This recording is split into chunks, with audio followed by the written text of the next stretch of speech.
ನಮಸ್ಕಾರ ವೀಕ್ಷಕರೇ. ಯುದ್ಧ ಇರಾನ್ನಲ್ಲಿ ನಡೀತಾ ಇದ್ರು ಭಾರತದಲ್ಲಿ ಅಹಿತಕರ ಘಟನೆಗಳು ಕೂಡ ಹಾಗೆ ಮುಂದುವರಿತಾ ಇದೆ. ಈಗ ಕಾಂಗ್ರೆಸ್ ಹಿರಿಯ ನಾಯಕಿ ಸೋನಿಯಾ ಗಾಂಧಿ ಪ್ರಧಾನಿ ಮೋದಿ ವಿರುದ್ಧ ಕೆಂಡ ಕಾರಿದ್ದಾರೆ. ಇರಾನ್ ಪರ ಮೋದಿ ಬೆಂಬಲ ಸೂಚಿಸಿಲ್ಲ ಅನ್ನೋ ಕಾರಣ ನೀಡಿ ಪತ್ರಿಕೆಯೊಂದಕ್ಕೆ ದೊಡ್ಡ ಆರ್ಟಿಕಲ್ ಬರೆದಿದ್ದಾರೆ. ಅದರಲ್ಲಿ ಇರಾನ್ ಭಾರತಕ್ಕೆ ಬಹಳ ಮುಖ್ಯ, ನಮ್ಮ ಸಂಬಂಧ ದೊಡ್ಡದು, ಮೋದಿ ಮಾಡ್ತಾ ಇರೋದು ತಪ್ಪು ಅನ್ನೋದನ್ನೆಲ್ಲ ಉಲ್ಲೇಖಿಸಿದ್ದಾರೆ. ಆದ್ರೆ ಈ ಬೆಳವಣಿಗೆ ಬೆನ್ನಲ್ಲೇ ಭಾರತವನ್ನು ಯುದ್ಧಕ್ಕೆ ದೂಡೋ ಷಡ್ಯಂತ್ರ ನಡೀತಾ ಇದೆಯಾ ಅನ್ನೋ ಚರ್ಚೆ ಶುರುವಾಗಿದೆ. ಇದಕ್ಕೆ ಪೂರಕವಾದ ಹಲವು ಘಟನೆಗಳು ಕೂಡ ನಡೀತಾ ಇದೆ. ಒಂದು ವೇಳೆ ಭಾರತ ಯುದ್ಧಕ್ಕೆ ಹೋಗೋ ಪ್ರಸಂಗ ಬಂದ್ರೆ ಭಾರತದ ಒಳಗಿರುವವರ ಪೈಕಿ ಯಾರು ಭಾರತಕ್ಕೆ ಸಪೋರ್ಟ್ ಮಾಡಬಹುದು, ಯಾರು ಮಾಡೋದಿಲ್ಲ ಅನ್ನೋ ಚರ್ಚೆ ಕೂಡ ಶುರುವಾಗಿದೆ. ಹಾಗಿದ್ರೆ ಇದೆಲ್ಲ ಎಲ್ಲಿಗೆ ಹೋಗಿ ನಿಲ್ಲಬಹುದು ಅನ್ನೋ ಆತಂಕ ಕೂಡ ಶುರುವಾಗಿದೆ. ಇದೆಲ್ಲವನ್ನ ಒನ್ ಬೈ ಒನ್ ವಿವರಿಸ್ತಾ ಹೋಗ್ತೀವಿ. ಈ ವಿಡಿಯೋವನ್ನ ತಪ್ಪದೆ ಕೊನೆ ತನಕ ನೋಡಿ. ಅದಕ್ಕೂ ಮುನ್ನ ಮೀಡಿಯಾ ಮಾನ್ಸ್ಟರ್ ಚಾನಲ್ ಅನ್ನ ತಪ್ಪದೆ ಸಬ್ಸ್ಕ್ರೈಬ್ ಮಾಡಿ. ಎಸ್, ನಿನ್ನೆಯ ಎಪಿಸೋಡ್ ಒಂದರಲ್ಲಿ ಅಚ್ಚರಿಯ ವಿಚಾರವೊಂದನ್ನ ಹೇಳಿದ್ವಿ. ಉಗ್ರ ಕೃತ್ಯ ಮಾಡ್ತಾ ಇದ್ದ ಇರಾನ್ ಸುಪ್ರೀಂ ಲೀಡರ್ ಖಮೇನಿ ಮೇಲೆ ಇಸ್ರೇಲ್ ದಾಳಿ ನಡೆಸಿ ಆತನನ್ನ ಹತ್ಯೆಗೈದಿದೆ. ಈ ಬಗ್ಗೆ ಅಲ್ಲಿನ ವಿಪಕ್ಷ ನಾಯಕರು ಏನ್ ಹೇಳಿದ್ರು ಅನ್ನೋದನ್ನ ಹೇಳಿದ್ವಿ. ರಾಜಕೀಯವಾಗಿ ಅಪೋಸಿಷನ್ ನಲ್ಲಿದ್ರು ಅವರು ಇಸ್ರೇಲ್ ಪರ, ಸೇನೆಯ ಪರ, ದೇಶದ ಐಕ್ಯತೆ ಪರ, ದೇಶದ ಜನರ ಹಿತಕ್ಕಾಗಿ ಅಧ್ಯಕ್ಷರಿಗೆ ಜೈ ಎಂದಿದ್ದನ್ನ ನೋಡಿ ಎಲ್ಲರೂ ಅಚ್ಚರಿಗೊಂಡಿದ್ವಿ. ಇಷ್ಟೆಲ್ಲ ಆದ್ಮೇಲಾದ್ರೂ ಕೆಲವೊಂದು ಬದಲಾವಣೆಗಳು ನಮ್ಮ ದೇಶದಲ್ಲಿ ಆಗಬಹುದಾ ಅನ್ನೋ ನಿರೀಕ್ಷೆ ಕೆಲವರಲ್ಲಿ ಇತ್ತೇನೋ. ಆದ್ರೆ ಯಾವುದೇ ಕಾರಣಕ್ಕೂ ದೇಶದ ಒಳಗಿರೋ ಕೆಲವೊಂದು ಸಂಗತಿಗಳು ಬದಲಾಗೋದಿಲ್ಲ ಅನ್ನೋದು ಮತ್ತೊಮ್ಮೆ ಪ್ರೂವ್ ಆಗಿದೆ. ಅನಾರೋಗ್ಯ ಹಿನ್ನೆಲೆ ರಾಜಕೀಯದಿಂದ ಸ್ವಲ್ಪ ದೂರ ಉಳಿದಿದ್ದ ಕಾಂಗ್ರೆಸ್ ವರಿಷ್ಠೆ ಸೋನಿಯಾ ಗಾಂಧಿ ಈಗ ಇರಾನ್ ಮೇಲಿನ ದಾಳಿಗೆ ನೊಂದು ಹೋಗಿದ್ದು ಪ್ರಧಾನಿ ಮೋದಿ ವಿರುದ್ಧ ಆಕ್ರೋಶವನ್ನ ಹೊರ ಹಾಕ್ತಾ ಇದ್ದಾರೆ.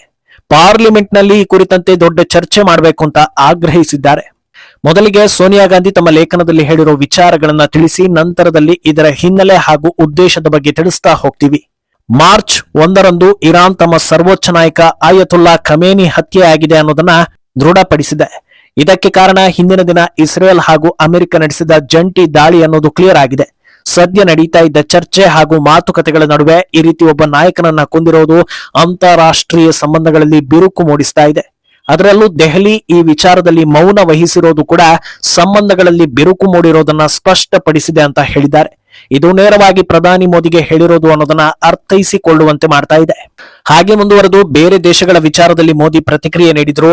ಆದ್ರೆ ಇರಾನ್ ಬಗ್ಗೆ ಕರುಣೆ ತೋರಿಸಲಿಲ್ಲ ಅನ್ನೋ ಆರೋಪವನ್ನ ಮುಂದುವರಿಸಿಕೊಂಡು ಹೋಗ್ತಾರೆ. ಮೊದಲಿಗೆ ಇರಾನ್ ಮೇಲೆ ದಾಳಿ ನಡೆಸಿದ್ದು ಇಸ್ರೇಲ್ ಹಾಗೂ ಅಮೆರಿಕ.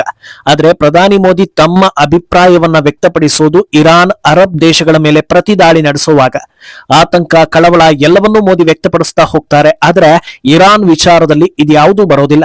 ವಿದೇಶಿ ನಾಯಕನ ಹತ್ಯೆಯು ನಮ್ಮ ದೇಶದಿಂದ ಸಾರ್ವಭೌಮತ್ವ ಅಥವಾ ಅಂತಾರಾಷ್ಟ್ರೀಯ ಕಾನೂನಿನ ಸ್ಪಷ್ಟ ರಕ್ಷಣೆಯನ್ನ ಪಡೆಯದಿದ್ದಾಗ ಮತ್ತು ನಿಷ್ಪಕ್ಷಪಾತತೆಯನ್ನ ಕೈಬಿಟ್ಟಾಗ ಅದು ನಮ್ಮ ವಿದೇಶಾಂಗ ನೀತಿಯ ದಿಕ್ಕು ಮತ್ತು ವಿಶ್ವಾಸಾರ್ಹತೆಯ ಬಗ್ಗೆ ಗಂಭೀರ ಅನುಮಾನವನ್ನ ಹುಟ್ಟು ಹಾಕುತ್ತದೆ ಅಂತೆಲ್ಲ ಬರೆದುಕೊಂಡಿದ್ದಾರೆ. ಅಂದ್ರೆ ಸೋನಿಯಾ ಗಾಂಧಿ ಪ್ರಕಾರ ಮಾತುಕತೆಯಲ್ಲಿ ಬಗೆಹರಿಸಿಕೊಳ್ಳಬೇಕಾಗಿದ್ದ ವಿಚಾರದಲ್ಲಿ ಮಾತುಕತೆ ನಡೆಯೋ ಹೊತ್ತಲ್ಲೇ ಯಾವುದೇ ಮುನ್ಸೂಚನೆ ಇಲ್ಲದೆ ಒಂದು ದೇಶದ ಮೇಲೆ ದಾಳಿ ನಡೆಯುತ್ತೆ. ಈ ಹೊತ್ತಲ್ಲಿ ಅತ್ಯಂತ ದೊಡ್ಡ ಪ್ರಜಾಪ್ರಭುತ್ವ ದೇಶ ಆಗಿರೋ ಭಾರತ ಮುಂದೆ ಬಂದು ಮಧ್ಯಸ್ಥಿಕೆ ವಹಿಸಿ ಇರಾನ್ ಮೇಲೆ ದಾಳಿ ನಡೆಸದಂತೆ ದನಿ ಏರಿಸಬೇಕಿತ್ತು. ಆ ರೀತಿ ಮಾಡದೇ ಇದ್ದಿದ್ದು ಮೋದಿ ತಪ್ಪು ಅನ್ನೋದನ್ನ ಹೇಳ್ತಾ ಇದ್ದಾರೆ. ಇನ್ನು ಈ ಮಧ್ಯೆ ತಮ್ಮ ಕುಟುಂಬ ಹಾಗೂ ಪಕ್ಷದ ಹಳೆಯ ವಾದವನ್ನು ಕೂಡ ಸೋನಿಯಾ ಗಾಂಧಿ ಮುಂದುವರಿಸುತ್ತಾರೆ. ಖಮೇನಿ ಹತ್ಯೆ ನಡೆಯೋದಕ್ಕೂ 48 ಗಂಟೆಗಳ ಮುನ್ನ ಪ್ರಧಾನಿ ಮೋದಿ ಇಸ್ರೇಲ್ ಪ್ರವಾಸವನ್ನ ಮುಗಿಸಿ ಬಂದಿದ್ರು. ಅಲ್ಲಿ ಗಾಜಾ ಘರ್ಷಣೆಗೆ ಇನ್ನೂ ಅಂತ್ಯ ಬಿದ್ದಿಲ್ಲ. ಎಷ್ಟೋ ಜನರ ಹತ್ಯೆಯಾಗಿದೆ, ಎಷ್ಟೋ ಮಕ್ಕಳ ಸಾವಾಗಿದೆ. ಇಷ್ಟಾಗಿದ್ರೂ ಕೂಡ ಮೋದಿ ತಮ್ಮ ವಿಸಿಟ್ ವೇಳೆ ಇಸ್ರೇಲ್ಗೆ ಬೆಂಬಲ ಸೂಚಿಸಿ ಬಂದಿದ್ರು ಅನ್ನೋದನ್ನ ಸೋನಿಯಾ ಪಾಯಿಂಟ್ ಮಾಡ್ತಾರೆ. ಹಾಗೆ ಮುಂದುವರೆದು ಕಾಶ್ಮೀರದ ಕುರಿತು ಮಾತನಾಡೋ ಅವರು 1994ರಲ್ಲಿ ಇಸ್ಲಾಮಿಕ್ ಸಹಕಾರ ಸಂಘಟನೆಯೊಳಗಿನ ವಿಭಾಗಗಳು ಕಾಶ್ಮೀರದ ಕುರಿತು ವಿಶ್ವಸಂಸ್ಥೆಯ ಮಾನವ ಹಕ್ಕುಗಳ ಆಯೋಗದಲ್ಲಿ ಭಾರತದ ವಿರುದ್ಧ ನಿರ್ಣಯವನ್ನ ಮಂಡಿಸಲು ಪ್ರಯತ್ನಿಸಿದಾಗ ಟೆಹರಾನ್ ಆ ಪ್ರಯತ್ನವನ್ನ ತಡೆಯುವಲ್ಲಿ ಪರಿಣಾಮಕಾರಿ ಪಾತ್ರವನ್ನ ವಹಿಸಿತು. ಈ ಹಸ್ತಕ್ಷೇಪವು ಭಾರತದ ಆರ್ಥಿಕ ಪಥದ ಸೂಕ್ಷ್ಮ ಕ್ಷಣದಲ್ಲಿ ಕಾಶ್ಮೀರ ಸಮಸ್ಯೆಯ ಅಂತಾರಾಷ್ಟ್ರೀಯಕರಣವನ್ನ ತಡೆಯಲು ಸಹಾಯ ಮಾಡಿತು ಅನ್ನೋದನ್ನ ಹೇಳ್ತಾರೆ. ಅಲ್ಲದೆ ಏಪ್ರಿಲ್ 2001ರಲ್ಲಿ ಆಗಿನ ಪ್ರಧಾನಿ ಅಟಲ್ ಬಿಹಾರಿ ವಾಜಪೇಯಿ ಅವರು ಟೆಹರಾನ್ಗೆ ಅಧಿಕೃತ ಭೇಟಿ ನೀಡಿದ ಸಂದರ್ಭದಲ್ಲಿ ಇರಾನ್ನೊಂದಿಗೆ ಭಾರತದ ನಾಗರಿಕ ಮತ್ತು ಸಮಕಾಲೀನ ಆಳವಾದ ಸಂಬಂಧಗಳನ್ನ ಆತ್ಮೀಯವಾಗಿ ಪುನರುಚ್ಚರಿಸಿದರು ಅನ್ನೋದನ್ನ ಪ್ರಸ್ತುತ ಸರ್ಕಾರ ನೆನಪಿಟ್ಟುಕೊಳ್ಳೋದು ಉತ್ತಮ. ಆ ದೀರ್ಘಕಾಲದ ಸಂಬಂಧಗಳ ಬಗ್ಗೆ ಅವರ ಅಂಗೀಕಾರವು ನಮ್ಮ ಪ್ರಸ್ತುತ ಸರ್ಕಾರಕ್ಕೆ ಯಾವುದೇ ಪ್ರಸ್ತುತೆಯನ್ನ ಹೊಂದಿಲ್ಲ ಅನ್ನೋದನ್ನ ತೋರಿಸ್ತಾ ಇದೆ.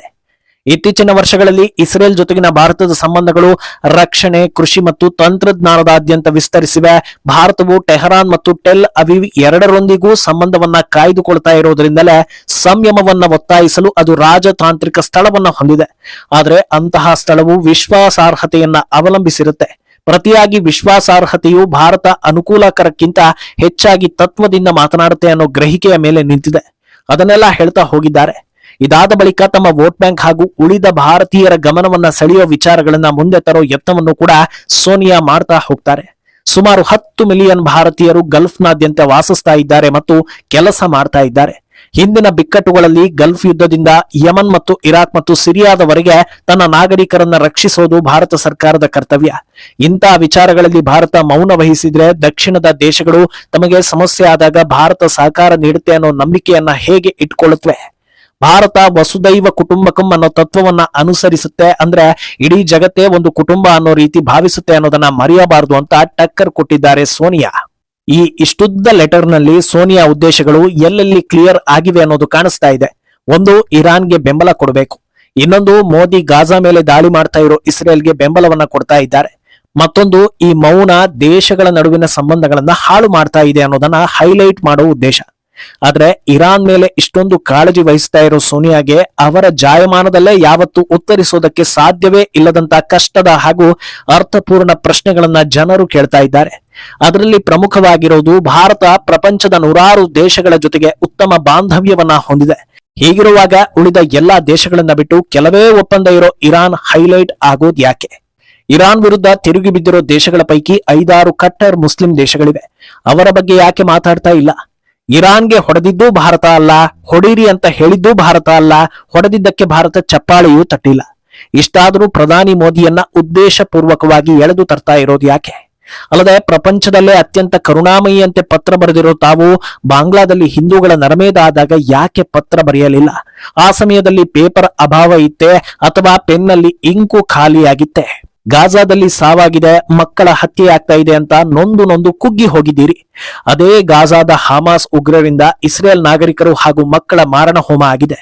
ಇದು ನಿಮಗೆ ಕಾಣಿಸೋದಿಲ್ವೇ? ಅಥವಾ ಇಂಥವರ ವಿಚಾರದಲ್ಲಿ ಮಾತ್ರ ದುಃಖ ಬರುವಂತೆ ಯಾವುದಾದ್ರೂ ವಿಶೇಷ ಶಕ್ತಿ ನಿಮ್ಮಲ್ಲಿದೆಯೇ?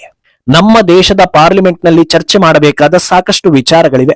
ಅದರಲ್ಲಿ ಭಾಗಿಯಾಗಿ ಆರೋಗ್ಯಕರ ಚರ್ಚೆಗೆ ಅವಕಾಶ ನೀಡಿ ದೇಶದ ಪ್ರಗತಿಗೆ ಕೆಲಸ ಮಾಡೋದನ್ನ ಬಿಟ್ಟು ಇರಾನ್ ಕುರಿತ ಚರ್ಚೆಯಿಂದ ನಮ್ಮ ದೇಶದ ಯಾರಿಗಾದ್ರೂ ಪ್ರಯೋಜನ ಇದೆಯಾ? ಹೀಗೆ ನಾನಾ ರೀತಿಯ ಪ್ರಶ್ನೆಗಳನ್ನ ಸೋನಿಯಾ ಗಾಂಧಿಗೆ ಜನರು ಕೇಳ್ತಾ ಇದ್ದಾರೆ.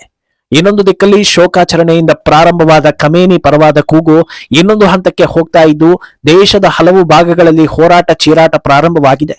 ಪ್ರಮುಖವಾಗಿ 16 ವರ್ಷ ವಯಸ್ಸಿನ ಒಳಗಿನ ಮಕ್ಕಳನ್ನ ಬೀದಿಗಿಳಿಸುವ ಸಾಕಷ್ಟು ವಿಡಿಯೋಗಳು ಎಲ್ಲಾ ಕಡೆ ವೈರಲ್ ಆಗ್ತಾ ಇದೆ. ಇನ್ನು ಈ ಎಲ್ಲಾ ಬೆಳವಣಿಗೆಗಳನ್ನ ನೋಡ್ತಾ ಇದ್ರೆ ಒಂದು ಕಡೆ ದೇಶದ ಒಳಗೆ ದಂಗೆ ಎಬ್ಬಿಸೋದು, ಇನ್ನೊಂದು ದಿಕ್ಕಲ್ಲಿ ಭಾರತದ ಒಳಗೆ 2 ರೀತಿಯ ಅಭಿಪ್ರಾಯಗಳಿವೆ. ಇರಾನ್ಗೆ ಬೆಂಬಲ ವ್ಯಕ್ತವಾಗ್ತಾ ಇದೆ ಅಂತ ಹೊರಗಿನವರಿಗೆ ತೋರಿಸಿ ಇರಾನ್ ವಿರೋಧಿಗಳೆಲ್ಲ ಭಾರತವನ್ನ ಟಾರ್ಗೆಟ್ ಮಾಡಿ ಭಾರತವು ಯುದ್ಧದಲ್ಲಿ ಭಾಗಿಯಾಗುವಂತೆ ಮಾಡೋ ದುರುದ್ದೇಶ ಇದೆಯಾ ಅನ್ನೋ ಚರ್ಚೆ ಆಗ್ತಾ ಇದೆ. ಆ ಹಂತಕ್ಕೆ ಹೋಗೋದಕ್ಕೆ ಸರ್ಕಾರ ಬಿಡೋದಿಲ್ಲ ಅನ್ನೋದು ಸೆಕೆಂಡ್ರಿ.